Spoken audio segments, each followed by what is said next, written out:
And then in FY24, we had about $2.45 million of turnbacks. Historically, we were averaging somewhere around, 1 to 1.5 million. So since kind of the pandemic, things have kind of escalated a little bit in terms of the turnbacks. So Beth, before we move on, can we phone a friend, Stacy, and just ask her, Stacy, what do you think is a reasonable amount to assume? Take out the aberrations. Would it be $2 million or $1,750,000 for turnback, someplace in there?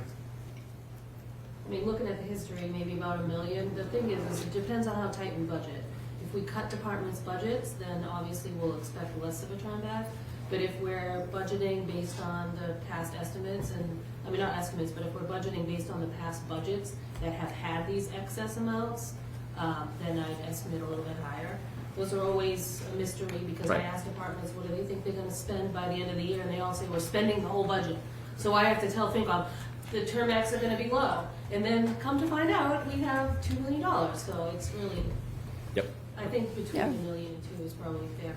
And in some of the larger departments, we have people who retire and we have new people come in, and those budgets are built in November. Sure. And so there's changes that aren't necessarily always predictable. That one from 2017, that was an anomaly too. There was some debt estimates that were in there that we never ended up following through. So that's why that looks like a jump. So they're all pretty much around the, I think, 1.5 million-ish.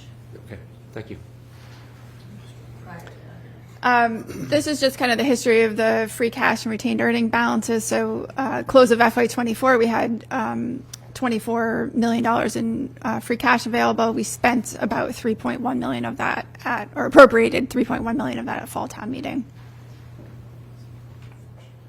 Historical free cash usage. So the numbers or the graph that shows the items in blue are the amount of free cash that was used to balance the next year operating budget. So you can see going back to FY 2010, we were using quite a bit of free cash, and then we had the override. So FY20, that number went down to 0, and it's been fairly low over the past couple years. Beth, you had a historical average on some other things. Do you have a historical average on the free cash usage? Can you say that again, Michelle? Oh, sure. I was asking if we had a historical average of the free cash usage, like free cash usage to balance the budget or total. I have not calculated, but all the numbers are here, so I could easily do that. Okay. Yeah. So, but what was the seminal event there between FY18 and FY19? Michelle, was that under your stewardship of the Finance Committee? No, you said 13, 14. All right. Thanks very much. So there's the operating override? Operating override was 20, maybe 19. I don't remember. I'll have to check. Okay. But the operating override didn't hit until 20, so that's, I think it's not the override. It's a pretty dramatic drop. Yeah, maybe there was, I don't know. But that FY19 is the free cash used to balance the operating budget in the next fiscal year. Right. Right. So it's what's voted at spring town meeting to balance the next fiscal year. And then just operating reserve. So, we have the select board has a current operating reserve policy of 6 to 10%. We've exceeded that. Basically, we've either maintained or exceeded that starting in FY21. At the end of FY24, we had 20% operating reserve. Obviously, we've appropriated free cash in the fall, so that number is changing and ever changing when we use free cash. You know what Moody's is looking for? Well, I think what we've heard from Moody's is that our 6 to 10% is lower than they typically see with AAA communities. We've had several discussions with our financial advisors at Hilltop about this over the years, and what they recommended is that we don't promise something that we can't maintain, right? So if What are they looking for? I don't think they have a specific number other than just saying we're kind of lower than what they see in other AAA communities. Stacy, I don't know if you want to add anything to I that. don't think they've ever given us a percentage, but there's probably a range. They want us to be probably at least 15, but they don't put that in writing. Yeah. And I think that we've talked about very incrementally moving up maybe the floor there as well. So, and maybe that's a conversation as part of the next general override.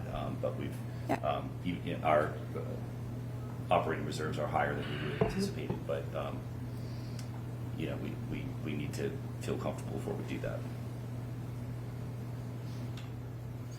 And then just very quickly, ARPA funding. So we had about $6.8 million of ARPA money available to us, and this is kind of the percentage breakdown of how we spent that money, and this is my grouping of projects into different categories.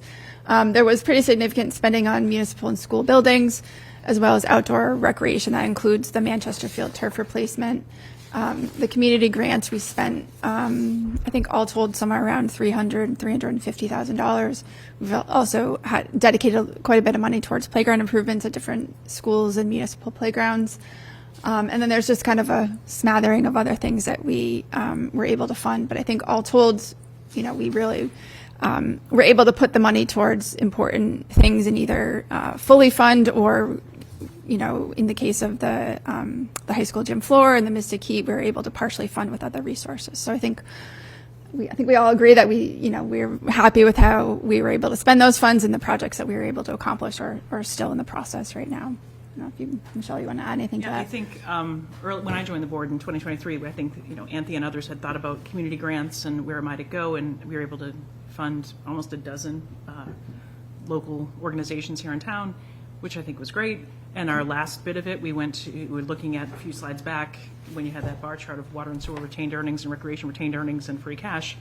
The last few years with water rate increases, we've seen pretty significant increases, and we actually, you know, dedicated as a select board the last 300,000-ish to water and sewer retained earnings to try to hopefully stem a little bit of that growth. And we also, transfer station was running a deficit. We chose not to raise transportation permits this calendar year, put some of that last bit of money toward transfer station, paying some operating costs for both MWRA assessment on the water side and transfer station contract. So, you know, early on, balance some budgets with some ARPA money, and then toward the twilight of it, put a lot toward, you know, infrastructure at Mystic School, at the high school, within the community, and playgrounds, and then some of our enterprise funds.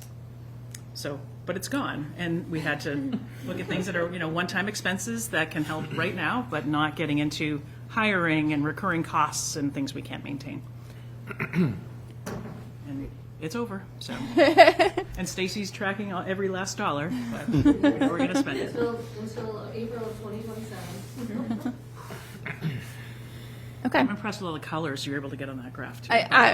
Shades of blue. Shades of. I'm not. Purple is I very wasn't so happy underrepresented. with that mustard color. That was, but Yeah, that's a little unfortunate. It's like the crayon no one ever picks in the box, but there it is. A lot of the mustard color. it's a lot of mustard color. All right, so moving on to where we are with the FY26 budget currently. So first up, just looking at local receipts. So we do an analysis every year that looks at historical trends in the local receipts. What we've done is drop out the kind of two COVID years, so FY20 and FY21, because those are kind of anomalies. So what you see here is the average. And then I've added also the minimum and the maximum, so we can kind of see where things are. That's the these three columns here. And then here we have the FY24 actual, the FY25 FinCom budget numbers, and then where we are currently in the FY26 budget model. So just kind of highlighting a few things. Motor vehicle excise and boat excise tax we've held fairly constant with a minor increase. Meals tax we held constant to where the FinCom budget was last year.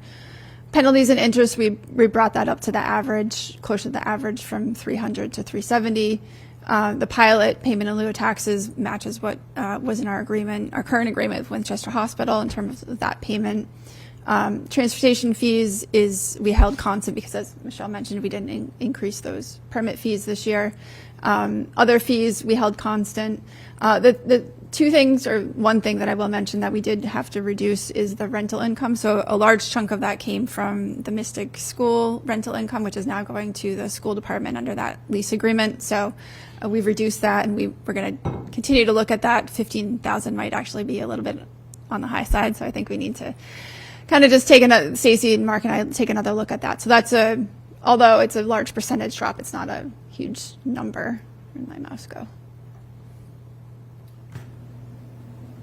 No. Can I just add something, Beth? That Yeah. FY25 budget, that's actually based on the tax recap. Some of the numbers probably changed from what FinCom. I took just the FinCom. Oh. I took just so we can compare, not the tax. I didn't use the tax recap number. The tax recap is what we actually have budgeted. Right, which is the FY24 actual, I think. No, the tax recap, I do a budget based on the actual, so it's different. But I just wanted to compare it to what FinCom had in your budget book last year, which is why I included that that column. Building permits, we held just about constant, and then the investment earnings, which, as you can see, and I apologize, I lost my. There it is. Somewhere. There we go. Investments earnings have varied widely. So from a low of 48,000 to a high of almost 1.5 million. So last year, FinCom used a number of 600,000 because we have quite a bit of borrowing currently happening related to the Lynch School. That project will be complete in September, so we don't expect to have much. We expect to pretty much have all that money spent out by the next fiscal year. So we reduced that back to $300,000. But I don't know, Stacey, if you want to add anything to that. it's a mystery. We already have more than 600 in FY25, so that's good news. So we'll have some excess there. Yep. Some gets allocated to water, but we do that at the end of the year. So yeah, it's in good shape this year, but 300 probably seems fair at this point. How far above 600 are we this year? I think Do you it's know? at 7 right now. Beth, can I ask you a question on building permits? Have you guys looked to see how we're doing on FY25 compared to what we projected, and is that informing this 26 reduction? Well, it's only a $50,000 reduction, but I don't know, Stacey, if you have year-to-date Yeah, it's actuals about on the building same as permits. last year, the progression of the revenue that we received as of December. I mean, we've only done the November analysis so far, because December receipts still, not all of them have been posted, but through November, it's about the same as last year. Well, I'm asking because it's significantly lower than the max, but the max, I'm assuming, was thrown off by some major things. Yeah, that was when we had the 240B projects. So, Yeah. Yeah. you know, even if we're looking at 3 or 4 years, just 1 year can make those numbers pretty long. Correct. Yep. Yep. Exactly. Yep. All right, any questions on this before I go forward? Nothing works even, does it? Let me get some batteries. So far, so good. Okay, so FY26 revenue assumptions. So property tax growing by the 2.5% plus new growth. New growth. So last year we had budgeted $1 million, and it came in just over $1 million. Mark and I had spoken to the director of assessments, and we don't see really any larger projects in the pipeline for the next fiscal year. So we've dropped that down to $800,000 based on his recommendation. State aid, the current model just assumes a growth of 2.5%. We won't get the governor's budget numbers for a few more weeks. Local receipts is tying off of the table that we just looked at. The building and capital stabilization is transfers into covered debt service. The indirects from the water and sewer and recreation enterprise funds. I know staff is Stacey still working with both departments on those. And the other one I just want to highlight here is the parking meter fund. So our revenues are obviously down significantly as a result of the ongoing MBTA construction project and just, I think, post-pandemic life of people not commuting into the city 5 days a week. So we don't have sufficient revenue or even money in the account to utilize the $125,000 that we've used in the past. So we're recommending $50,000 from that fund. Any questions on this? I have one more for you, Beth. Yeah. Is it management or the board's expectation that ownership of Washington and Swanton will actually transfer in FY26 to accommodate development? And if so, would the proceeds of that where would those proceeds go? So we have an existing ban, right, that we're carrying for whatever, $4.027 million. So we would be paying off that ban with the proceeds of that sale. So they wouldn't go in the general fund, they go in the capital What's project. They go in a capital project fund where we purchased that van. Okay, and it remains to be seen, when and if that transfer happens, what that dollar value is and whether that settles the ban, right? So this is all to be determined. I think the dollar value is the dollar value. I think the dollar value is set. Okay. We don't expect The to get sale more price, money yeah. at the closure. Yeah. We don't expect to get less money. Let's be That's clear. that's where I was going. That is the money. We That's agree where too. I was going, but I figured some of that is more executive session stuff. But we will see new growth tax revenue. Okay, Yeah. thanks. Okay, just some additional source of revenue that we're still working through. So first up, overlay funds. The Board of Assessors has not voted yet, but we expect to have somewhere around $350,000 of overlay money. Our recommendation is that we put it towards the operating budget. I know a few years ago when we had a large amount of money, we put it towards appropriated for the high school gym floor project, but given where I'll get to in another few slides, I think our recommendation is we put it towards operating. We also have some money in the unused, unallocated wage accounts. We've settled all of our contracts, so we're able to utilize the money. It's about $257,000. That's included in the current budget model, so that's the 350 in overlay funds is not currently included in the numbers that you'll see in a few slides, but that 257 is. And then another potential source that can be transferred for use in the budget is some funds from the Health Insurance Stabilization Fund. So a few years ago, the board adopted a set of guidelines where they would keep a minimum balance in that account that's equal to 2% of the current year health insurance budget. So that current year budget is $13.9 million. That would equate to about $278,000 of the 2% lower level limit. We have about $378 currently in the account, so we have somewhere around $100,000 that we could allocate towards the FY26 budget if we agree to kind of maintain that 2% lower limit. And that would be a vote at the town meeting. So FinCom would build their budget with that. When we put the money in the fall town meeting, it's $125,000. We were fully expecting that or thereabouts to come out to fund what we knew will be increasing health insurance costs. So that may be built into FinCom's model, but town meeting needs to vote it in and town meeting needs to vote it out. Any questions on this slide? Okay. Next is, I know Michelle had discussed the possibility of some expansion of commercial haulers. This is something that we had a transfer station working group that looked at maybe 2 or so years ago. And it's something I think Michelle Yeah, needs to so- move back to the board. So I think we need to sort of discuss this as a select board, and it may, whether it has impact in FY26 or how much impact it might have in FY26, we don't know. But the town invested, low millions of dollars in transfer station improvements, created capacity for commercial haulers to be able to come in and drop, within our transfer station. Right now, commercial haulers are limited to those who just pick up within Winchester. But there's capacity, so our cap, so, we heard from Nick that transfer stations within the 128 belt, there's very few that are still open. We actually have permitted excess capacity that we could receive and we could ship off. So if there's a way to monetize the capacity that we have and the investment that the town made to create the transfer station and be able to let traffic flow and other things be there, I'd like the select board to consider what that looks like and how do we ramp that up. You don't open the doors probably to like everybody and their brother. There's not massive trucks that would even fit within our transfer station gates, but what's a way to actually monetize the investment that we made within the boundaries of, we can't take everything, we have limits on what we can receive, but I think we ought to look at it, because there aren't more, there's more houses being built here, and there's incrementally additional households that might buy a transfer station permit, but we're not expanding our base of users as quickly as we could if we opened it up to a few more commercial users, and a few could be a number that the select board comes up with. It's not, I don't think it's 50, and it might not be 5.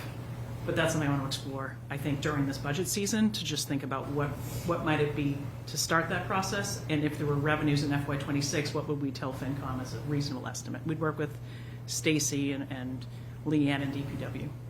But that's the concept anyway. So there's no number because it's not there yet. Great, thank you. And just the last piece I wanted to highlight was the sped reserve fund. So I know that's something that comes up every budget season. There's currently about $458,000 in there. Working with Stacy, she gave me this language here in the second bullet about it being used only for unanticipated or unbudgeted costs related to special education. So it doesn't appear to be a funding source for the FY26 budget. It's something that's more of a mid-year item. I don't know, Stacy, if you want to add anything to that. Yeah, it's sort of like the FinCom reserve fund. If something comes up during the year that you didn't plan for, that's what you would use it for, because it allows some flexibility. You don't have to go to town meeting to use it. You just have the school committee and select board, just like the FinCom. Well, they don't have to go to the select board, but you can't just show it as a funding source for the operating budget, because those are expected costs. So we just wanted to highlight that. Any questions on that? Okay. So here, I know this is a lot of numbers, but this is kind of where we are in terms of our projected expenses. So on the municipal side, we have general government, library, archives, historical is another category, health, council on aging, veterans, public safety, public works. So the total municipal departments are growing at about 1.4%, not including wage adjustments. That is all built into the unallocated wage number. We're currently carrying about $700,000 for those projected union and non-union wage adjustments. Just a reminder that we have the $257,000 I mentioned in the previous slide. So that $700,000 in theory is kind of deducting what's already there. So it's what we're kind of budgeting is a little bit lower than that 700. The school committee budget is due January 31st. The historical average over the past several years has been about a 4.9% growth in the school budget. Vocational, Andrew and Michelle in the school department were able to get me an updated number yesterday, which is not reflected in here. I think your number was 375, Andrew.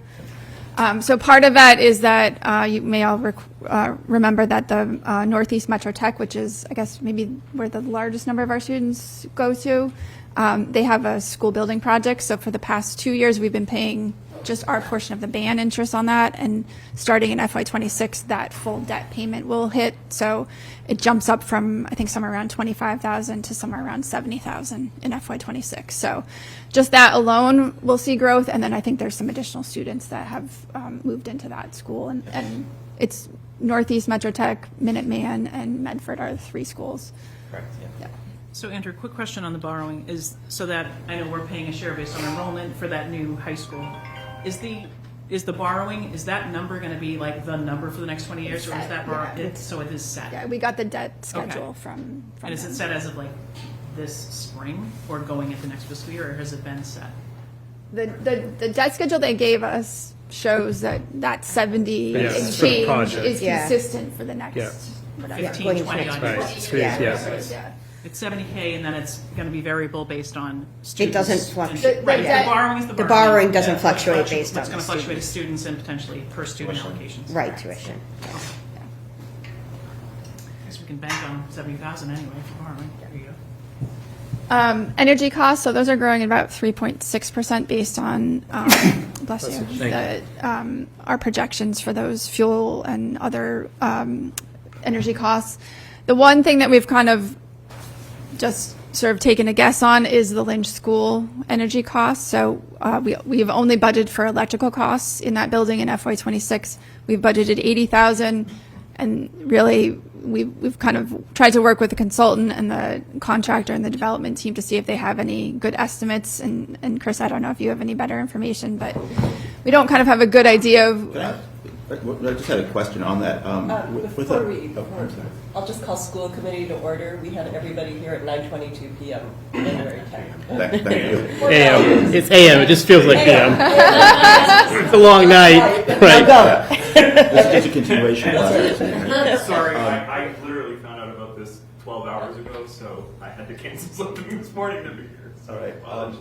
So I was just curious, with Lynch being an all-electric net zero building that's supposed to generate all of its electricity on site, is this just a buffer because sometimes it's coming on? And Yeah, off? I mean, I think we want to make sure that we have something in there, right? Because So it's just a buffer. is a buffer, right? The hope is that We'll, they spend once it. we have a year or two under our belts of like seeing how the building runs, this will be a real number. But for now, we just want to make sure that we have something. We in don't want to there. have zero and go, oh, it's all in the solar panels, and as of, September 30th, we don't have a nickel that we spent, right? We want to see it actually come out to be a wash, maybe by the end of the school year, but we have to have something versus zero for energy. I think that makes sense to have some sort of buffer there, given the variability, but just given that we've sold it as generating all of its power, and so I Absolutely. understand their rationale, and let's hope for a surplus. Okay, Right. great. Yeah, I mean, We could generate more power. that would be great. So we are carrying that, like you said, as a buffer. The big one here is our health insurance budget. So we won't get our final active renewal rate until the end of January from Maya, but we've been quoted over the past several months to expect a 10% increase in our active plan renewal. We also just had a 15 to 17% increase in our Medicare supplemental plan, which I'll have a little bit more information on the next slide. But this is a big increase, right? So we've had several years of either low or we had a year of a reduction in our health insurance budget, but 12.7% is a big jump. And we've done quite a bit over the past few years in terms of, changing providers. We did the Medicare kind of buyback program. We've done a bunch of things. We've changed our dental insurance that we've been able to see active plan renewal decreases for a variety of reasons. But there's nothing left on the table short of a plan redesign for us to be able to reduce those existing health insurance costs. Contributory retirement, that number is straight from PARAC. Other personal benefits, which includes Medicare, workers' comp, and unemployment. Stacey, I don't know if you want to mention anything about the Medicare and unemployment piece. Well, Medicare obviously is driven by salaries, and right now it's just a 5% increase in the budget right now because we don't have all the departments' asks for salaries yet. But usually we just keep it at 5%, see how it goes, and if it's close enough where we just run with it. The workers' comp, I don't know what we have for an increase, but we do expect additional claims, most likely in 26 for some issues that we're facing. I believe, I'm speaking for the HR director here. What's the other one? Unemployment. Oh, unemployment, yeah, I think we bumped that up a bit because we're finding that as wages increase, this increases, and that's another one where it's sort of kind of dependent upon the situations of the year. So we sort of play that by ear as well every year and either add more money at one of the town meetings or maybe have a reserve fund for something that's out of our control. But I think those are pretty small increases in those departments. The Medicare is probably the biggest piece. Do you want to say anything about insurance, which is the next one on the list there? Yeah, we were quoted a basic estimate between like 7 and 10. Is that say 10%? I put 10, but Oh, yeah. So that we don't get that until I think March or so when our rate increase is going to be. So we're Yep. just estimating at this point. Yep. And then reserve fund and transfer to OPEB are hold constant from prior years. Any questions on these numbers? Okay. So the health insurance piece, just a little bit more background. So as I mentioned, our health insurance budget includes both active and retiree, municipal and school employee costs, as well as our Medicare penalties and Part B reimbursements. So the Medicare supplemental plans, which renew on January 1st, we had an FY25 budgeted increase of 5%, which is based on kind of our historical average. And really, since I've been here, it's probably been around 2.5% to 3%. The actual increase that we had this fall that went into effect January 1st is between 15 and 17%. So I don't know, Stacey. 17, Yeah. Most of the retirees on the MedX plan, and they all went up 17%. So that's a really big hit that we were not anticipating in the 25 budget, which is why when you look at the 26 budget, it's going up 12% because we're taking half of this year's, we're taking this year's increase and adding it to next year. So we weren't expecting that at all. And it's Medicare, so we really don't have any way to change or design anything differently. We sort of have to deal with every 10 years they do like a major review of their plans, I guess, with the government, and you don't really have much of a say. So unfortunately, that's what we're dealing with Medicare.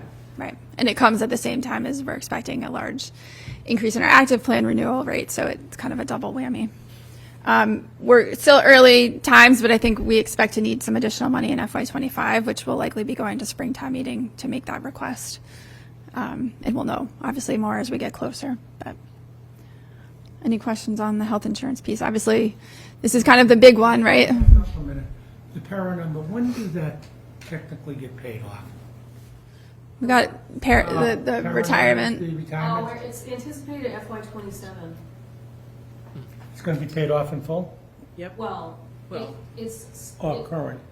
it'll be paid off in full based on our current actuaries, but we're probably gonna do an annual actuarial study with the retirement board going forward, so, that's a moving target of investment. Yeah, I realize that, Yeah, yeah. so yeah, right now, based on the table, it's FY27. That's good.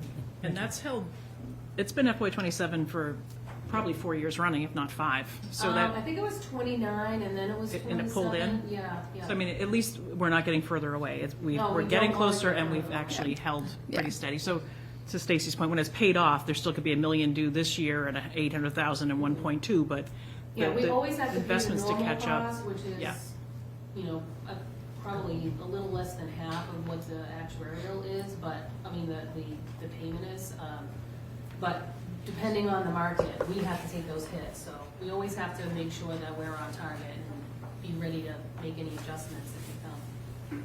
No, I'm just looking to see what funds, some funds will be freed up. you know. Yeah, the windfall we anticipate in 27. Can I ask a To go to follow-up OPEB. then? So my understanding, Michelle, though, and maybe this is not hard policy, but maybe the working understanding is, once the pension obligation is fully funded, we'd be shifting those resources towards the OPEB obligation, Yes. right? Correct. And it is a policy that was adopted, Oh, good. Yes. Okay. Yeah. hopefully not rated. Right. Stay tuned. That would look very bad from our bond rating perception if we change the plan that we've been talking about for 10 years. That's right, it's the policy. Okay. Anything else on that? Okay. So just highlighting a few requests I've received from municipal departments. These are currently in the budget, except for the last one, which I'll talk about. So the select board kind of will have a conversation about these requests. So building department, there's been a request for increase in inspectors' hours from 20 to 25 hours per week. We're actually kind of doing this sort of on a trial basis later this year to see how it works. This is really in response to not just the number of building permits and work that we have, but also since Winchester is a green community, that we adopted not this stretch code that was adopted this past fall, but the original kind of stretch code. There's been many changes over the years to kind of increase the requirements under that original code that has kind of added and expanded the work in our building department. So this is really just to kind of reflect that need in that department, both for our building inspector, our electrical inspector, and our plumbing inspector. I think those people are probably all working at least 25 hours a week currently, so this is really just kind of matching the workload that they have. The health department has requested a second part-time community health project manager at 19 hours a week. The planning department has requested $15,000 to fund a co-op intern position. It's a temporary employee. The Council on Aging has requested just over $21,000 to fund a third driver. So as folks may be aware, they added an additional vehicle, so they have really expanded and met the need of our community in terms of transportation. And then the DPW has requested to fund an additional custodian. This is not the Chris Conway-esque position that was funded last year. This is just purely a custodian at Lynch, and that request is based on kind of staffing needs at comparably sized schools. So all those items are currently still in our budget model. I have not removed any of those. The one item that's currently not in there is something that I think the board will discuss in a little bit more detail on Monday night. So right now we are fully self-insured for workers' comp. The one thing that we've been kind of discussing internally is whether we want to purchase what's called a gap insurance, which we would be kind of responsible for everything up to a certain limit. So we've thrown around the idea of $1 million. So anything above $1 million, that insurance would kick in. That insurance, we have a very high level estimate at $100,000 for $1 million of that gap insurance annually. And if that's something that we decide we want to move forward with, we would do a little bit more work with the insurance advisor to get a better number. Any questions on any of those items? Okay. So where do we stand right now? So what we did is, all of those existing revenues and expenses that we just went through are in the budget model. The piece that is kind of still variable is the school growth number. So we just plugged in a couple different percentages to give us a range. If we look at kind of where we are in terms of the historical average, at that 4.92%, we're about $3.4 million in deficit in the current budget. When I read this, I wonder, 4.92, if that's our historical average, mathematics would say sometimes we're above and sometimes we're below it. Would it not make, this is very optimistic to say that we'll always come in 1% below the historical average or further? Sure. Would it not make sense to show it with the historical average as the middle line and put a couple points above and a couple points below so we get the range? Sure. Yeah, I mean, this was really just for conversation purposes for today, but yeah. Just to keep it more realistic than Yep. optimistic. Yep. And the 27 through 29 revenue projections are based on just an incremental increase? Correct. Yeah, so that's based on, we take the historical average and that's how we project out. And for health insurance, we're carrying 10% increases for those future years. So there's a lot of assumptions made in those future year growths, and everything we do today will change those future year projections. And I was wondering also about the deficit you're projecting in here, I anticipate similar growth for the town. It's all based on those historical averages, right? So we take, I don't know, Stacey, is it 10 years of data that we have that we build that? So this reflects town increases in budget and growth? Yes, Yes. yeah. Yeah. There's a whole big model Yeah. that's projecting revenues out until 2029, expenses out to 2029 with all the same projections. Because we that hope do. to see everything together and not. Well, that's too much for you guys. And there are so many different assumptions that you change one, it's going to change everything. So this is just base model right now where we're at, what we think, we hope will happen. But there's so many different components that this is just very rough.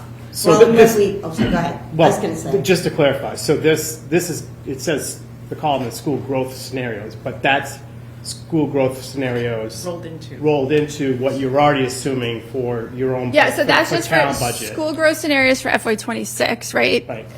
That range. But And the then- deficit is the and then deficit combined with town budget. Yes. That's the Yes. total, That's that's what the I'm asking. total Right. budget deficit, yeah. And then for the 27, 28, and 29, we just carried that historical average of 4.9% out for schools, and then we have a similar calculation for revenues and other expenses, right, with those historical numbers.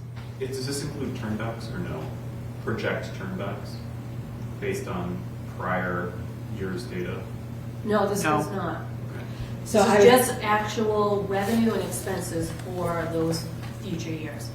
It would help when we look at things like this, if there's a list of the assumptions that are being made Oh like dear, that. okay. Yeah, so I mean, I think, Not for this meeting. yeah, so Yeah, when not we for this, do, But just in general. if you look at how we've done the, like my manager's budget that goes, the memo that I do with that, we do kind of a sensitivity analysis, right, where we look at a range. For this meeting, this was really just like intended as like high level, like ballpark, this is big sledgehammer, picture not number where we scalpel. are, right? Kind of. So I We're just not have- at $500,000 deficit, we're at a much bigger number, right? Let's just take the 3%, right? The 2.1 million deficit.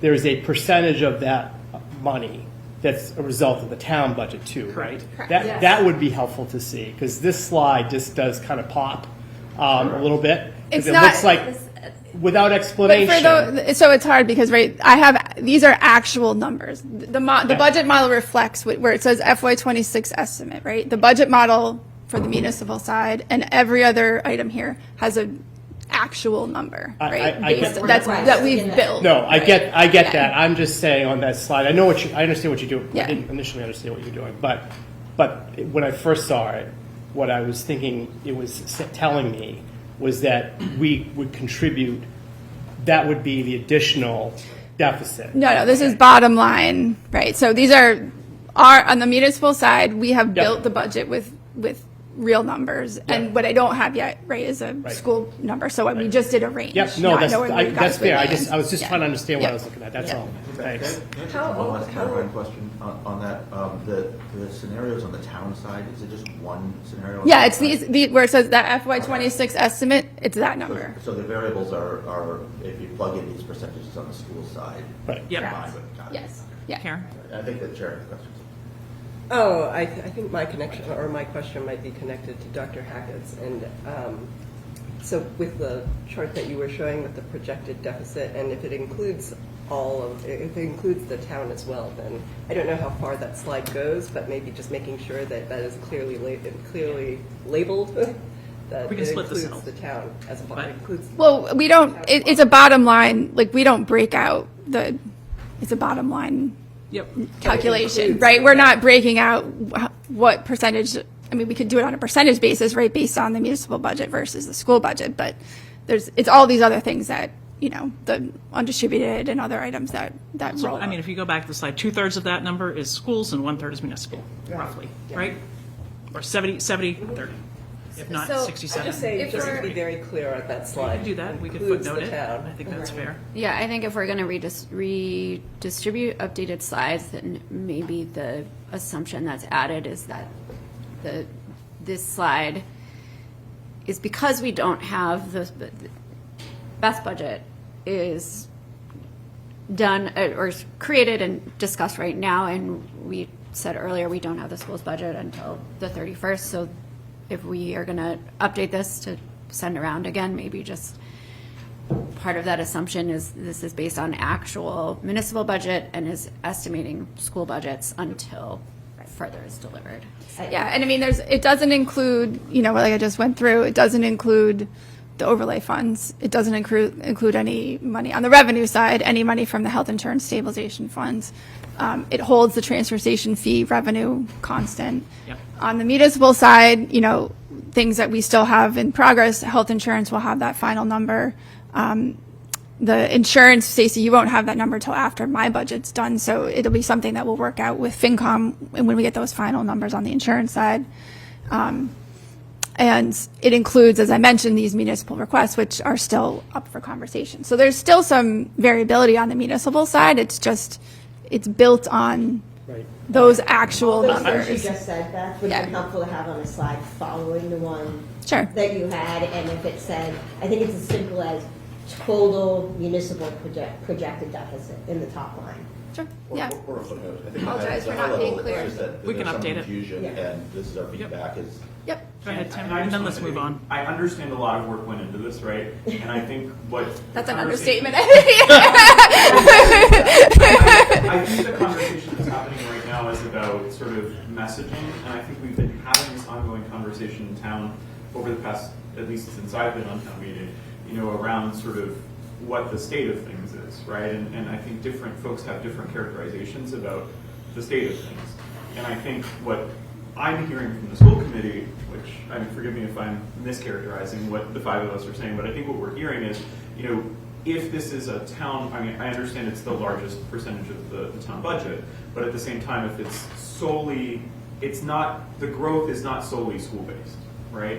And I think that if we continue to sort of think about the actual messages that come, I mean, forgive me, I was in marketing for almost 10 years, but the messages that come through, what people see, especially if they're the 192 members of town meeting and they're seeing this for whatever reason as they're preparing, they might take away things from the words that are on the slides that aren't necessarily reflective of the more deep and nuanced understanding that the folks in this room have, if that makes sense. And that's the concern that I think I personally have, and I think I was hearing to some extent from colleagues around the table. Yeah, I mean, I think it's very clear, right? The growth numbers are here in this column on the municipal side, as well as all those. But Beth, I think what you're hearing, I'm sorry to interject. Yeah. I think what you're hearing We is can it's move on. actually not Yeah. I think we get clear in it. that summary slide. Right. We will update the summary slide. Totally understand. We will add Yeah. assumptions. We can move on. Yeah. It's 10 minutes of 10, and we still have to hear from schools, and we have one more section on capital, so. So I'll just very quickly go through this. I think we all kind of know where we landed. I think there was a lot of work done over the past year with capital to really put forward what I think is an excellent plan for projects that were both funded at fall town meeting and the projects that will come to spring town meeting. It was really a very collaborative approach between the board and the capital planning committee. We were able to utilize some free cash, a lot of capital funding, some additional borrowing, and then we were also able to utilize some of our ARPA money to make quite a few of these projects happen. So I think it's good news for this year in terms of the projects that we're able to move forward, and I won't go into any of the details specifically. I just want to highlight some of the projects that we have coming down the line. So the biggest one, which is really kind of outside of just capital alone to be able to fund, is the town hall HVAC project and the associated ADA improvements that have to move forward because of the cost of that work. The two other kind of projects that school-related projects, the Lincoln School site work and the Lincoln School chiller, are ones that I know have been a priority for capital for the past several years, and that will be something that we'll be looking to move forward and fund the construction in the near term. Packer Hills tennis court, so we funded the design for that, and then construction is obviously something that we'll be hoping to move forward. The Carriage House and the Parker Schools, I know there's the school building master plan kind of happening right now that will help kind of shape where those buildings will go in the future.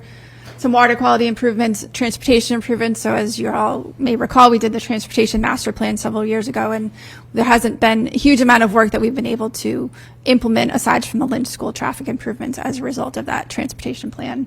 And then we have some additional kind of equipment needs. We see 2 new fire trucks coming down the line in FY28 and FY29, which I know the Capital Planning Committee has been trying to set aside some money for over the next few years. Some additional school roof work, and then the library roof. Although we did the slate roof, we had the building addition that we'll have in the next 5 years some needs. And then currently underway is a review of the costs associated with our ADA transition plan. So right now we allocate $125,000 a year from the capital stabilization plan towards ADA, and we're evaluating those current costs to see if that $125,000 is sufficient to continue going forward. I think the answer is no. Correct. I think we know that, right? That's the conversation. And then finally, obviously, the big piece of how it all fits together is the CPA funding with the passage of the CPA in November. The CPA Advisory Committee completed our recommendations in November. Thanks, Michelle, heading that work up. We're currently in the process of putting together the membership for the WCCP, and the first step for them will be to develop an application process and then a funding schedule and figuring out how that will fit in with the capital planning review process. A few projects I think top of mind for everybody in terms of maybe CPA eligible is the tennis court work, the Lincoln School chiller, and then obviously town hall HVAC, and then longer term town hall window replacement. So that's all I had on that. I don't know if anybody, Roger, if you want to add anything on the capital side, but That's fine. We dug $15 million into our $81 million pile, so that's spectacular this year, but there's still a big pile. Take the win. Yeah. I know, right? At least it wasn't 8 million, I suppose. Andrew, I don't know if we have to switch gears for you, or if you know how to take over. But good luck with this slightly non-responsive mouse. But hey, we'll hand you all the technology, Andrew, and wish you luck. Here you go. I have to do it right here because I can't see. You want my seat? I'll move. I'm just going to log on the site. Go ahead. You can just switch your route. Yeah, exactly. We don't bite. Not much. That I know. It's so hard to see back here. Why is I like it. Oh. Well, that doesn't seem like the right site. You thought Beth's table was hard to follow. Andrew sees it. 0%. Offshore accounts, maybe? Never happened. You have the same phone? Yeah, it's fantastic. I bought it out of curiosity. Seriously, Andrew, have a seat. Go right ahead. So I'll just kick us off. So last night at the school committee meeting, the finance subcommittee meeting, which as Tom and Michelle had met the night before, right, prior to the day before, and updated the full committee last night on where we are in the budget development process.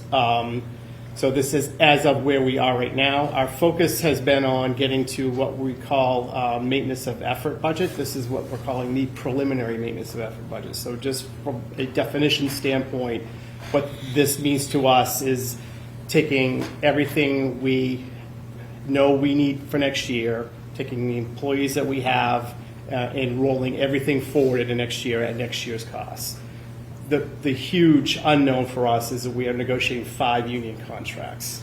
So we've made some assumptions around that may be right, may not be right, but we haven't started that process yet. We're starting actually with Unit A, which is a teachers union unit, at the end of the month. So that's 85% of our budget. So there's a pretty big unknown for us there. But what we have done is we made some assumptions, but we also know teacher salary scale, for those of you who don't play along, there are steps, 13 steps for teachers. Each step kind of corresponds to a year of experience. So for example, if we hire someone new and they are bachelors and they are 5 years experience, or they're going to be 5 years experience, they would go on a bachelor's column, step 5. Columns are equivalent or related to degrees or additional coursework. So if there's a bachelor's, we don't have many people in the bachelor's because you have to have a master's to teach in Massachusetts. So just to make it easy, bachelor's, master's, and then master's plus 30, for example. There are several columns along that schedule.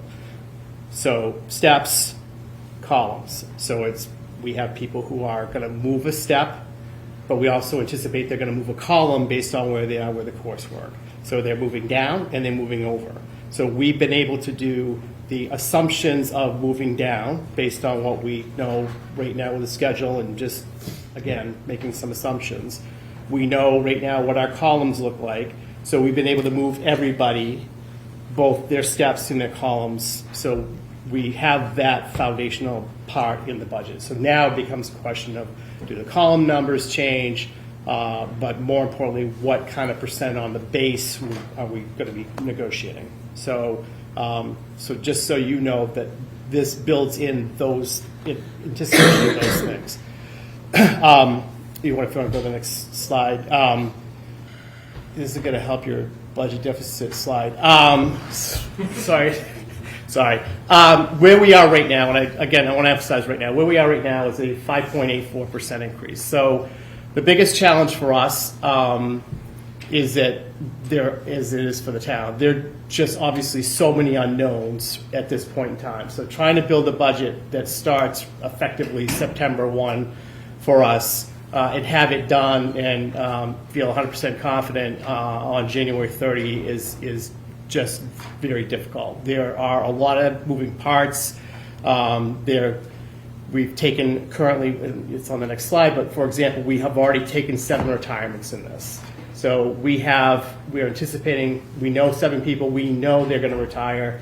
We know we need those positions. So what we call the breakage between going out at the top of the salary schedule with as a retiree, and then what we normally budget for a new person is around M7, because it's less expensive in the long term to hire people who are experienced. It just you don't have to go through the support, and also it's just a community with high expectations. So we always try to we may hire some people at M1. We might have a science teacher if we had a science opening, for example, where those people are hard to find. That could be an M12, right? So so it just depends on what's open. If we go back, I'll just have Andrew kind of, not to go into too much detail because this is a level that you don't care about, but we've made some adjustments here that we pointed out to the school committee. And if you just want to walk through the central office and the transportation org. Yes, a couple of accounting changes in how we display this roll-up. So on that top org, the 111, that's central office. And typically, as Dr. Hackett mentioned, we carry those column moves at that central office level. And so what we're doing for next year is carrying them at the building level, because ultimately they impact the salary lines at that school and for those individuals. So we know kind of our best estimate of who those folks are who meet those kind of qualifications for next year. And so we're carrying that there, so that's about $500,000 that's redistributed to the schools. The second half of that is we typically carry transportation for our general ed at the central office level as well. That's close to another $500,000. And we've decided to, or recommended to create a new org for that. So that's that new org 125 that we like to create. And that's sort of for it to be able to track on its own and separate from within the whole district office that's displayed there. Question, when does your transportation general ed bus contract, what year are you in? When does that go back out to bid? Can you say that a little louder, Michelle? When is the next bus contract for general ed transportation going out to bid, or where are you in your current? This was year one. This is year one. Okay. 2 more years. Yeah. And we actually, in comparison to other districts, did pretty well percentage-wise for those increases. And also, just a reminder, we also charge a fee for bus transportation. So what you're seeing is the portion that we carry in the operating budget. There is another portion of transportation costs that we budget against a revolving account, which is where we collect the fees. So that's not our full transportation cost for general education. That number is also does not include special education transportation. That contract, which we don't control, went up 40%, which we didn't know and didn't learn until after town meeting and the budget had already been voted. So that was disappointing.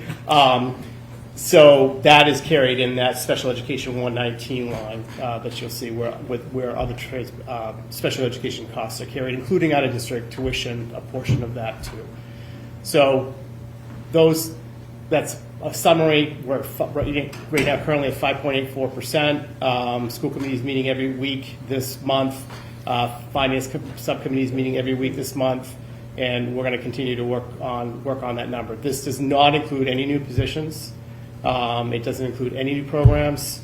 It is truly looking at our current enrollment, rolling people forward. This is a roll forward of our current enrollment. We are not projecting additional enrollment as part of this budget build out right now. So we do have an enrollment study that will be coming to us soon, so we'll have a bit better information. But just to be clear, we're not adding any percentage to the enrollment to build out what we need for sections and what we need for courses and teaching staff for both the middle school and the high school as well.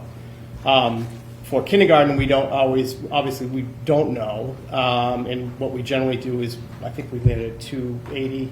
We just try to take kind of a historical average. That number's been increasing over the last couple of years, but it's not, substantially increasing. So we're still evaluating the number of sections we need at the elementary level. And also, again, we're looking at programmatically, where are we, what do we need? One of the things that Andrew and we all kind of went through and really took a harder look at our supply lines. Those aren't big money, but really looking at both historical averages, but also programmatically, what do we need? And we've not added anything to those, but we just want to make sure the distribution of those are more in line with where we believe the money will be spent from. So the special education tuition increase is set by the state. That is 3.67% for next year. You may recall it was 2 years ago or last year that percentage increase was 14%. We again have no control over that. So we've built in the 3.67%, and we are carrying our best estimate right now of students that we know, obviously, who are placed, and we know what those costs will be. And we also have kind of a monitoring list that we keep track of if kids are, those kids who might be on the cusp, and we might anticipate that they might be placed out of district. So that's our best estimate. That gets much more clear once we get into the spring, because the spring really is when we have a lot of our IEP meetings where those kinds of decisions get made. So we're a couple months away from really having a better handle or a more clear picture on that kind of kids on the cusp pool. And then I've already described the rest of it. So that's where we are. Wow, 3 slides. Okay. Yes, we keep it brief, we don't get all fancy. Right? No pie charts? No pie charts. No You know, pie charts. You know what? We could have one per school. No You know, mustard. we may be throwing you into a deficit, but we are bare bones around this stuff. So. We can show them our vending machine if they want. Yeah, yes, all right. The vending machines at the high school. Paid for out of food services, by the way, just to be super clear. I could just mention that we did discuss last night. Yes. We have one RFP, big one this year is our food service contract renewal, and we're looking to extend that to a 5-year contract. And so school committee's looking, maybe a vote next week or two, and then to bring that to select board for their support on that too. So And I was going to also say fees. So we also voted last night to increase the athletic fee and the athletic family cap because we're also seeing a deficit in being able to provide athletics at the same level that we've been able to provide it over the years. So we're projecting deficits in that program running out the next 2 to 3 years. So we did vote to raise the family contribution to athletics last night by $50. So it's going to be $400 a sport with a $14.50 cap for the families. We've already projected out preschool tuition increases over the next couple of years. We did that over a couple of year period, so parents were able to predict that coming into the preschool program. So we have seen increases in revenue in that area, but it is falling on our parents. So Andrew, what am I looking at right there? So like, should we? It's going to be full of chips at one point and crackers. Yeah, so these are, you're going to be, yeah. we're piloting, Wait till you hear this. we're piloting at the high school this new vending program. It's called Venducation. And so these allow us, you can do normal snacks and you can accept digital payments, your Apple Watch, but it also incorporates into our, it's called My School Bucks, which is our platform for student meals and those balances. And so eventually we can do reimbursable meals through this. So if you miss breakfast or lunch, you can go grab a chicken salad for free. Lunch is free for everyone. Don't tell my freshman. Yeah. Yeah. Vending machine connected to his math school. Like I said, we're going to choose to have healthy choices in it. We'll communicate clearly. Don't take that week-old chicken salad. Dates on those. Could I ask a question? Would you mind backing up to the one prior, that one? It looks like, so for each school, the personnel services are moved out of central office to the individual schools. Seems like the budgeted expenses haven't changed year to year. And there seems to be potentially a drop of about $300,000 to the budgeted expenses. Were there any sort of notable changes? Maybe it's just in, I can't see where it is. I don't know, like quick read of that. Yeah, so it's, the other expenses, the changes are reflected here. So what's showing is those personnel changes. And then as Dr. Hackett said, we're doing that redistribution and looking at based on program and historical trends. So there will be a revised roll-up for our future school committee probably next week. The overall, so the increase in others typically the increase to our transportation contract on SPED and general transportation, so that's reflected here. Okay. So it is higher year over year. Okay.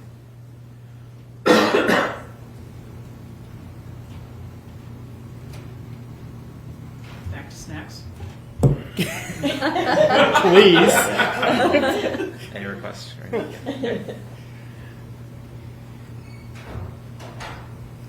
Are there more slides on that program piece, or? This is it, yeah. Okay. I'll swap back.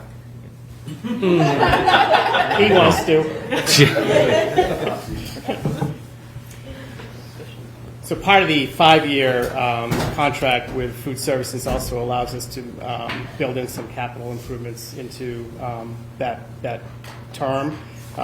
One of which is we're trying to make some investments in McCall to be able to do reusable trays and a few other things with the serving line to just be more efficient because get kids through the line faster. So it does allow us the opportunity to do that as well. So and the contract itself has an out every year's renewal, right? And then It's set up as so if it's a 5-year contract, it's a 1-year agreement with 4 options to renew.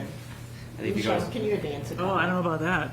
Oh, you got this. yeah, right there. So that Beth's got second this. bullet. Yeah. That shows the initial 1-year award for renewable terms, and then it still keeps a 60-day termination. And that actually answers the question I had, which was, is it normally 3, which Yeah. that's what it, so you're going to 5, obviously it's 1-year renewals, but a 5-year duration, okay. And that allows us to amortize any capital projects over the life of that contract too.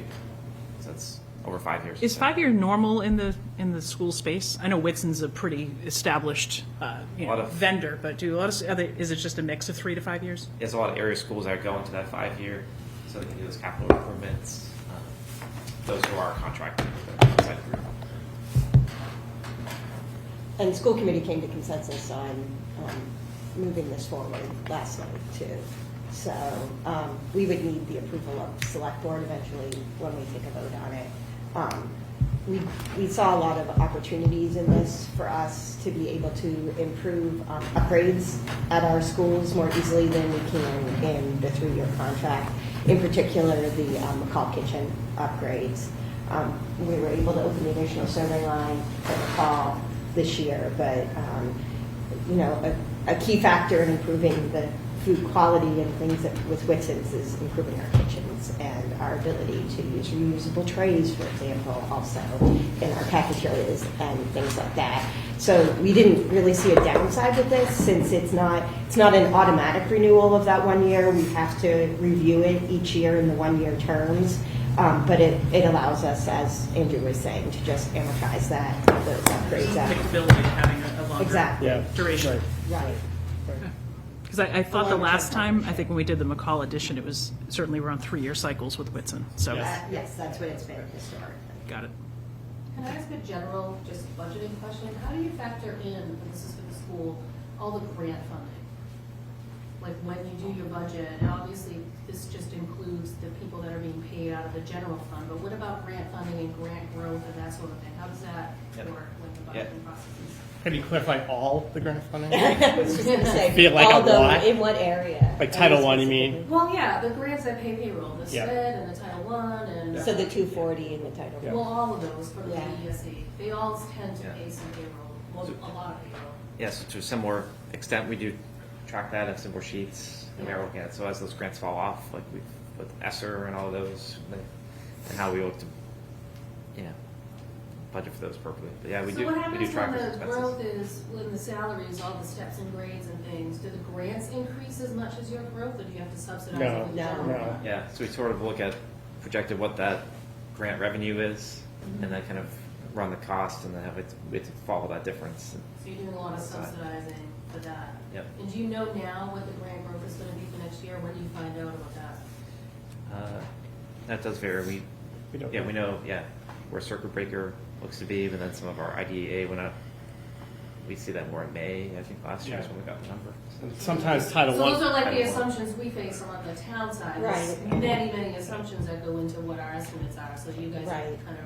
Challenged by the same Rolling with thing. those punches too. Right, and also similarly, where, our budget needs to be done by the end of January, that's simultaneously coming out with the House One budget from the governor, so we don't even have those assumptions when we're doing this.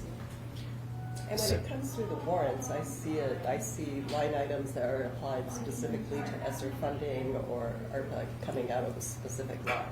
Yep. So, 'cause I think I was asking. But since we don't have a huge population that qualifies for Title I in Winchester, Yeah. that it's sort of very limited funding.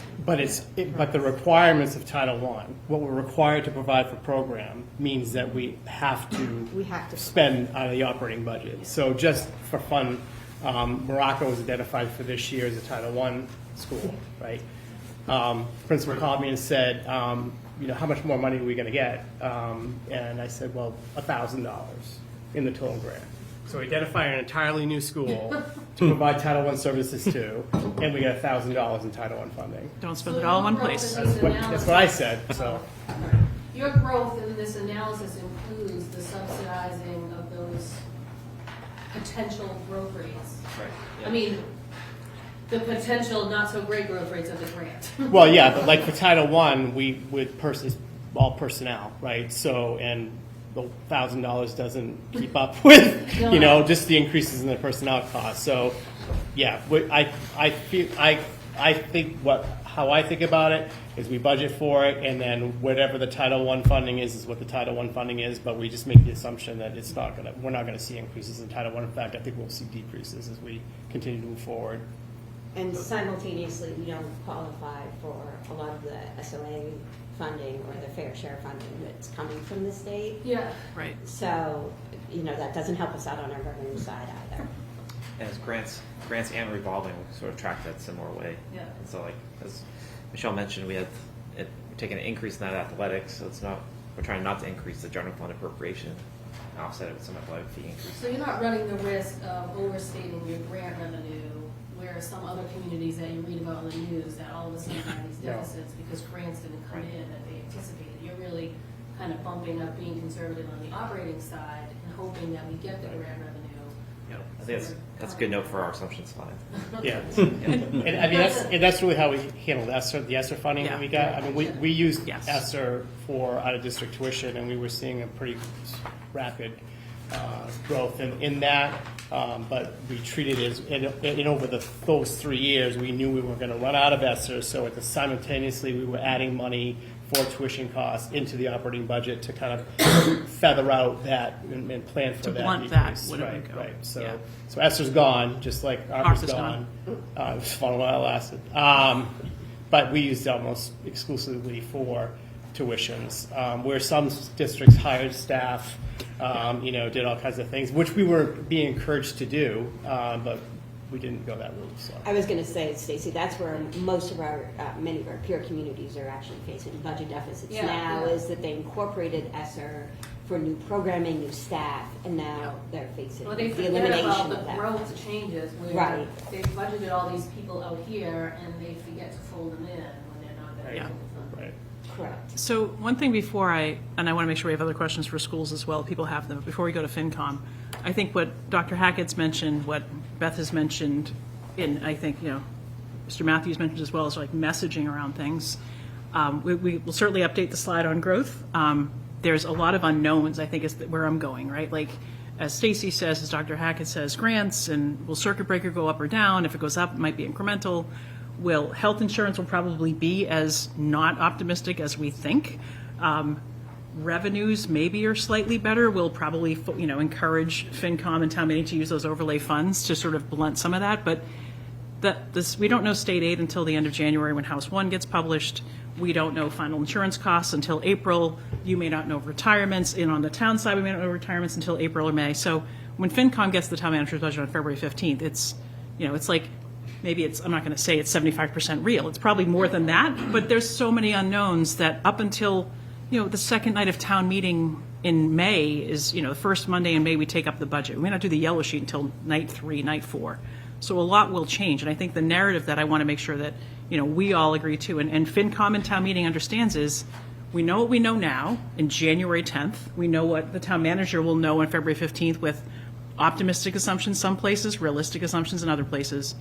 Money may come in, people may move in or out, staff may change, and by the time we get to May and FinCom, balances the budget with some combination of free cash and adjustments, it's a collective, it's a shared responsibility, it's a collective effort, and FinCom does a great job and delivers a budget, a balanced budget, because they have to.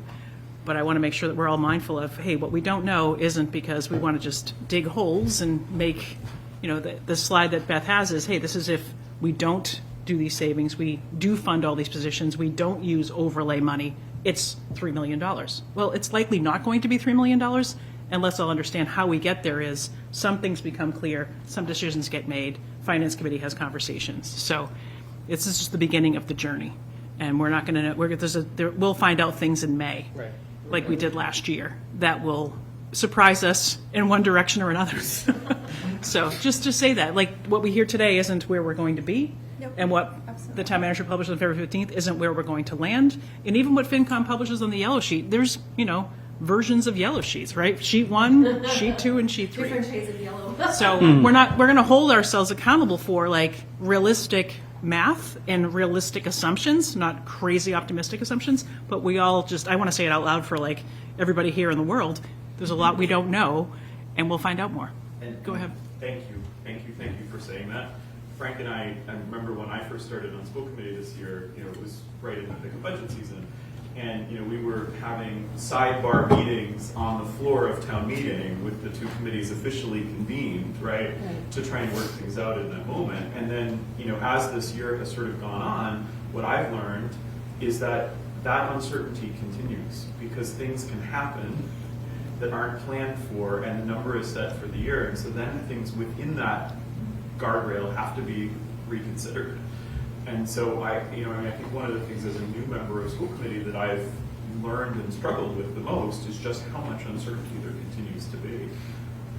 And I'm going to follow up on that as a veteran school committee member and say that we are consistently challenged by delivering a budget that people perceive as our budget by the end of January. Yes. It's not a new problem because, as we just said, the House budget isn't even delivered until the end of January.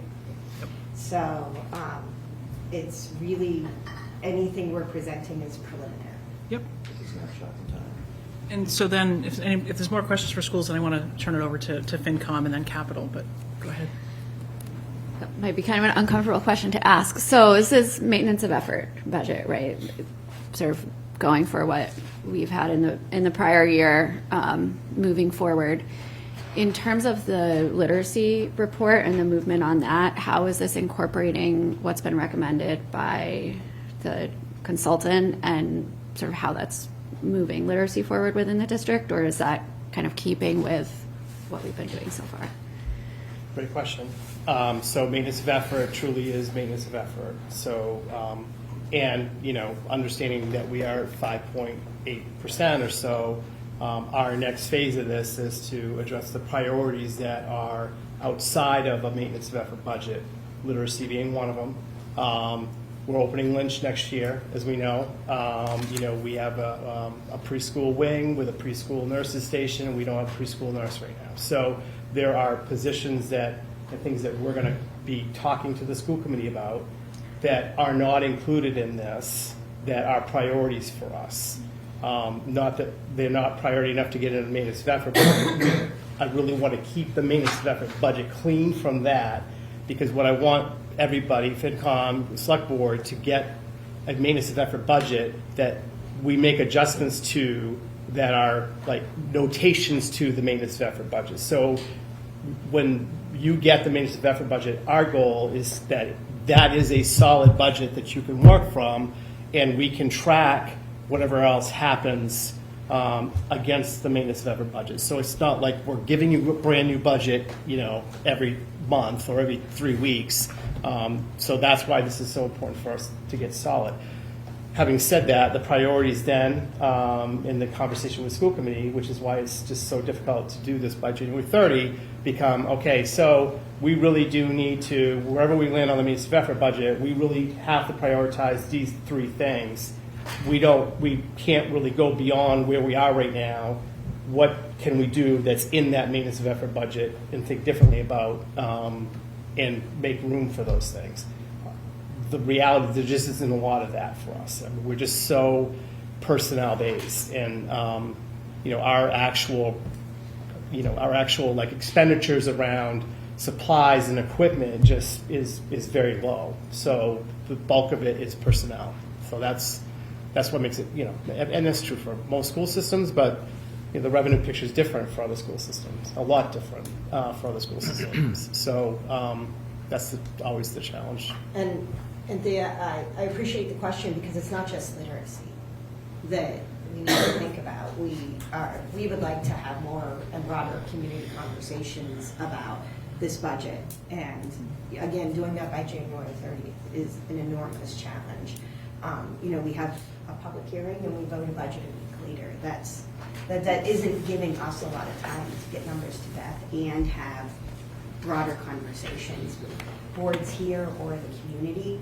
So, we have had the opportunity to survey our staff, and there have been some interesting things that have been highlighted in that our staff feels they need to be able to do their jobs beyond just literacy to help kids throughout the district. So,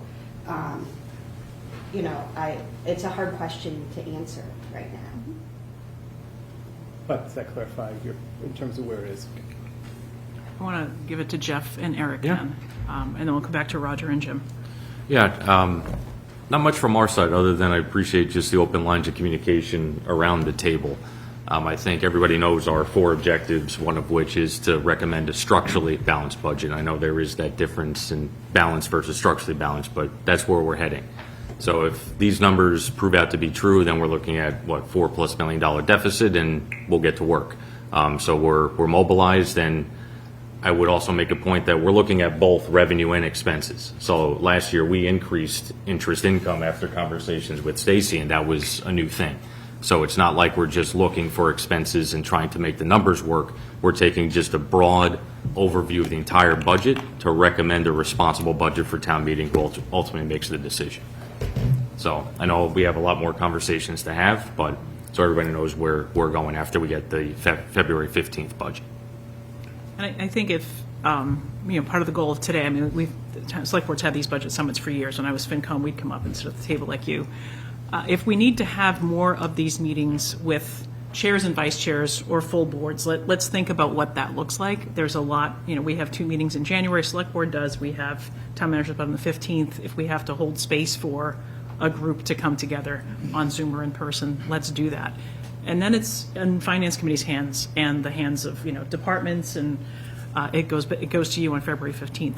But to the extent that we, as a group or subsets of us, need to be chatting, let's create the space to do that. I think we got this, today was about kind of understanding where we're all coming from, expectation setting, appreciating the positions we're all in. And I think hopefully we do. If we need to have more of that so that we all have the same understanding, let's make time for that. Roger, I'll let you wrap it up on capital. The unfortunate part of being on capital is that we give up our summers and we do all our work over the summers. The fortunate part of it is we're locked in already, so we don't have anything to do at this point in time. We've locked in. Enjoying the weather. Yeah, exactly. But that said, we had a great year this year, thanks to the allocation of some free cash and the ability to do some borrowing. I don't think we're going to see that again, but we would really like to see you have a nice balanced budget and generate some more free cash so that we could come up to the table and ask for some more free cash. That would very much help us. That. We expect that ask from you, Roger. That's So good. it will be coming if free cash is generated. The other side that is going to happen very soon, as you mentioned, WCCP will get itself self-organized, and we look forward to having some conversation with them about how we are going to coordinate together on some of these things. Obviously, it involves some of your properties, and we hope that we can get them to allocate some funds to do some things like the chiller and Lincoln Flat work and things like that. But we'll see how that all goes. We're locked in right now, and we'll be coming back to you soon once the ADA transition plan is completed. Makes to come sense. up with a new number on that. And obviously, in the town manager's budget and those projections, there's no cuts to building stabilization, capital stabilization funds. Like, those fund transfers are coming. Like, no one's looking to slow down or reduce what goes to those stabilization funds. That's not in town's interests, and that's not the way we're looking to save anything. So, yep, we'll look for that ADA conversation, Roger. You'll let us know. Yep. Jim? No, just that the capital committee has worked very well in the past, collaboratively working with everybody. And as you know, everybody involved in town has a say in capital. We have a vision. We started it this year with the fire truck, putting a little bit money away, because that's going to be a big hit when they come. And whether we fund it, borrow it, free cash it, it's a hit. We've got building programs that are going forward as far as roofs and other structural things. The plan is only based upon money as to when they're going to get done. And, we're constantly asking for additional funding. I'm so glad everybody worked collaboratively this year to get a $15 million capital budget done. Hopefully next year will be more. I doubt it, but we'll see. There's always hope. We appreciate the help you gave us, and we're constantly asking for more. But we do have a vision of what capital should look like out over the next 3 to 5 years. Okay. So any parting thoughts? I know we're going to update a slide, add some footnotes or assumptions, circulate those. That's certainly a next step for select board and town manager. Anything else that people want to have as sort of takeaways or promises? I'm going to start with people at the table, Mr. Nixon, before I go to you. But we will call it. Andrew, a question. Or maybe it's Andrew or Michelle. Michelle, you had mentioned the fair share, and there's talk at the State House now about reallocating To the fair team. share, so to go to 50-50 split. Would that have just a marginal impact on our budget? Marginally. Okay. If we just always get the state minimum, Right.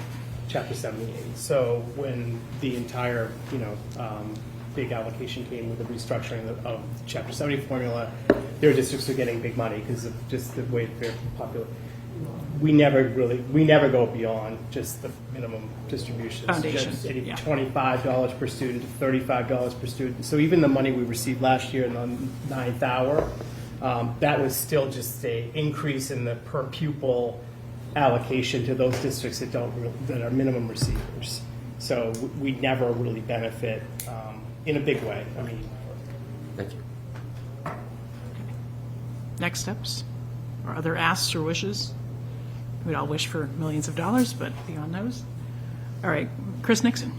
So just with respect to future joint meetings, that enrollment demographic study, what we call phase 1 of the master plan, is awfully close. We actually were expecting a draft of it this week. There are a few hours left in the day. The UMass team is apologetic. They don't have it to us yet. I want to let everybody at the table know that the building department, the engineering department, the town planner have done fantastic work providing information to this team. So we're looking forward to it. We have pledged that when that comes out to have actually a joint meeting. So I would expect that would be with the board, with management, with FinCom, planning board, and so forth. And as much as that is looking out at 5 and 10 years, there may be some interesting information there that would be meaningful for us in the short term, like 26 and 27. The last point I want to make is when River Street became a thing, it was after we had completed the 2016-17 master plan. So that was not on our radar. But we used the enrollment projection methodology that we developed in that master plan to kind of speculate what we might see. So we projected between 85 and 95 kids coming into the district from River Street. Today, they are 77% leased, and by the time they're 100%, if they keep on track, we're going to see 90. So that is right down the middle in terms of the overall numbers.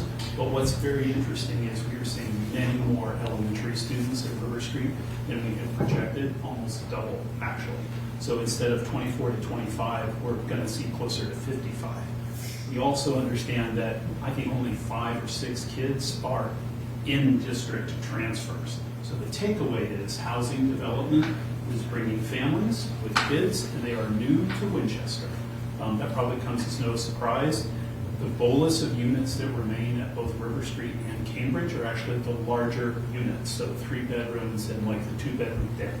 So if you, like I, think that there's a greater likelihood of families with kids buying up those larger units, there is some, I'll call it, risk there. So Michelle, you said a few minutes ago, between now and May, people may move in.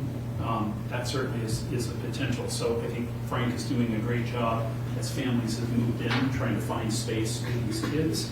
Fortunately, River Street is in the Lynch district, and we have a new building opening up. Cambridge is in the VO district, and we'll be moving those 2 preschool classrooms out of VO to the new Lynch to make space. The takeaway is families continue to move into Winchester, and they have kids. But Mr. Nixon, the units that are still available, the market rate units, we should acknowledge also that the affordable units are completely filled at River and Cambridge. Yes. So All but the one units is that full, remain yeah. are all market Yep. market rate units.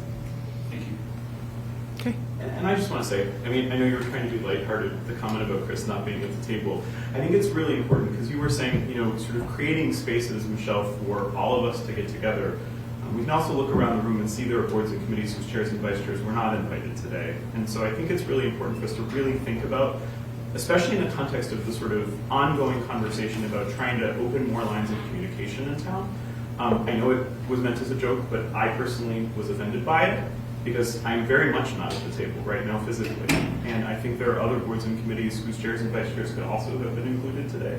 And I think that would help us all to continue to have these kinds of conversations. I think are really vital, because if we get to the floor of town meeting and we haven't had the ability as boards and committees to have these dialogues, then I think it actually makes town meeting even more challenging than it needs to be. It's something that I've been sort of trying to say and advocate for, in terms of my involvement with FinCom and school committee before I even ran for school committee. And I just think that's something that's really important to consider moving forward. So I just wanted to put that out there. Thank you. Sure. I will say it's the first time since I've been here that we've done this. So I appreciate the fact that we have an opportunity to do this. Because I think it's been lacking, and I think it's been lacking for a lot of reasons too. So just coming out of COVID, every communication looked different. So I appreciate the time and look forward to the next 2 weeks. That's right. Seems reasonable. So I know, Select Board, we have to wrap up our official meeting, but any thoughts, Bill, Mike, John, Anthea? No, we're gonna have. No, I'll say, I mean, to Frank's point, we had done this for several years in a row, leading into our State of the Town Committee, which we set up. And to Mr. Matthews' point, how we communicate what we're doing and the messaging is important. I think the State of the Town Committee was very helpful in us communicating what our needs were and why, as we were going into a general override discussion and capital override discussion, right? So, because people that are not paying attention to what we're doing on a daily basis, which is most people in town, think, oh, why do you need an override? Somebody made a mistake, right? Something happened, somebody did something wrong, and it's really just a structural deficit that every 7 to 10 years we're going to need a general override. When we look at those numbers in FY27 and 28, they get pretty big, the deficits that are created, and it's and to Mr. Nixon's point too, it's really a successful part of the 40B program that we are seeing kids that are coming into the district for schools. That is the goal, as we've heard from the state, is to bring kids into our school system, which is so great and we invest so much in. And so we have to keep supporting that financially. And so it's a good problem to have for us, and it's just an indication of the success of that program and what we're doing. And it was part of the reason that drove Lynch to be built and for MSBA to partner with us on it, is because they knew that those kids would be coming in with those new projects. So so it's some good problems to have, and I would love it if we had in the past we had started these discussions and these summits a little bit earlier in the year. You can only go so early because of town meeting and all the chaos around that, right? So there's just there's only so much time that we can do, but hopefully we can look at our calendar and how we do things as well, so it doesn't feel like we're writing things in hand on the yellow sheet, walking into town meeting 5 minutes before voting on it, right? It's somewhat nature of the beast, but it's but it does create a lot of anxiety about what's going on. And when we look at our high operating reserves as well, I hope we can have a real strategic discussion, which is why I think these are the groups of people that are in the room. It's the people that are putting together the budget, essentially, or impacting it substantially. Yep. So when we're looking at some of the costs that are bearing down on residents, look at water and sewer costs. We're looking at school fees going up, transfer station fees. It's not just taxes that are increasing, but it's kind of all the other pieces as well. Hopefully, with some of those operating reserves, we can impact and reduce. As Michelle said, we tried to put some ARPA funds towards the water and sewer budget as well, but it can be hard to continue to do that without a dedicated funding source and with constant funding needs over the years. So there's going to be a lot of financial pressure, even though we're situated pretty well right now. Okay. Turn to this side. No. All right, then we can entertain a motion to adjourn the select board. Yeah. We adjourn. Second. All right. All those in Motion to favor? adjourn the school committee? Okay. So we are adjourned. Thank you. And thank you, Pam. Thanks, everybody. Thank you.